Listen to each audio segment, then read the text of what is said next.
Greedy people ഇതൊരു whodunit English crime comedy ത്രില്ലറാണ്. ഇതിന്റെ ഡയറക്ടർ പോട്സി പോങ്ക്രോളി, അങ്ങനെയാണ് പ്രൊനൗൺസിയേഷൻ എന്ന് വിചാരിക്കുന്നു. അപ്പോൾ ഈ പുതിയ ഇംഗ്ലീഷ് ഡാർക്ക് കോമഡി ത്രില്ലർ സിനിമയെ കുറിച്ചാണ് ഇന്ന്.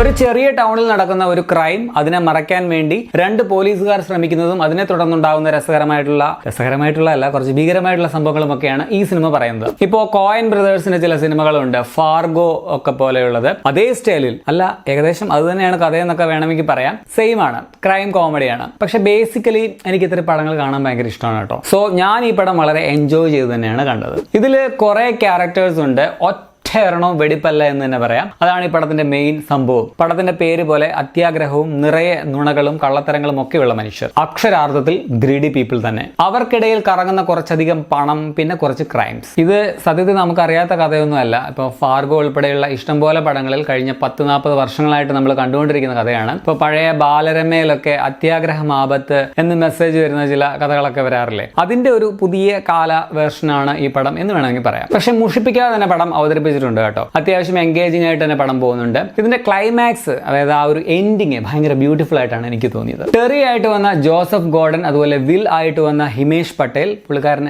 ഇന്ത്യൻ ആണെന്ന് തോന്നുന്നു. അതുപോലെ ഭാര്യയായിട്ട് വന്ന ലിലി ജെയിംസ്, ക്യാപ്റ്റനായിട്ട് വന്ന ഉസോ അഡൂബ ഉൾപ്പെടെ അഭിനയിച്ച എല്ലാവരും നന്നായിട്ട് തന്നെ പെർഫോം ചെയ്തിട്ടുണ്ട്. ക്യാമറ, BGM, അതുപോലെ പ്രൊഡക്ഷൻ ഡിസൈൻ ഒക്കെ ഡീസന്റ് ആണ്. നമ്മൾ ഏറെ കണ്ടിട്ടുള്ള ഒരു അല്ലെങ്കിൽ കേട്ടിട്ടുള്ള ഒരു കഥയായതുകൊണ്ട് തന്നെ പക്കാ പ്രഡിക്റ്റബിൾ ആണ് എന്നുള്ളതാണ് പടത്തിന്റെ മെയിൻ നെഗറ്റീവ്. പ്രത്യേകിച്ച് പുതുതായിട്ടൊന്നും തന്നെ പടത്തിന് തരാനില്ല. എങ്കിലും എന്നെപ്പോലെ ഇത്തരത്തിലുള്ള സില്ലി ഡാർക്ക് കോമഡി ത്രില്ലർ സിനിമകൾ ഇഷ്ടപ്പെടുന്നവർക്ക് ചുമ്മാ ഒരു തവണ വേണമെങ്കിൽ കണ്ടു നോക്കാവുന്നതാണ്. ഈ കോമഡി എന്ന് കേട്ടിട്ട് ഇതിലെങ്ങനെ ചിരിച്ചു മറിയാനുള്ള കോമഡി എന്തെങ്കിലും ഉണ്ടെന്നൊന്നും കരുതണ്ട കേട്ടോ, അങ്ങനെയൊന്നുമില്ല. സോ ആകെ മൊത്തം ടോട്ടലിൽ ഒരു ആവറേജ് പ്ലസ് ഫിലിം ആണെന്ന് വേണമെങ്കിൽ പറയാം. വൺ ടൈം കണ്ടു നോക്കബിൾ പടം എന്നും പറയാം. പടം ഇപ്പോൾ ഡീറ്റെയിലി അവൈലബിൾ ആണ്.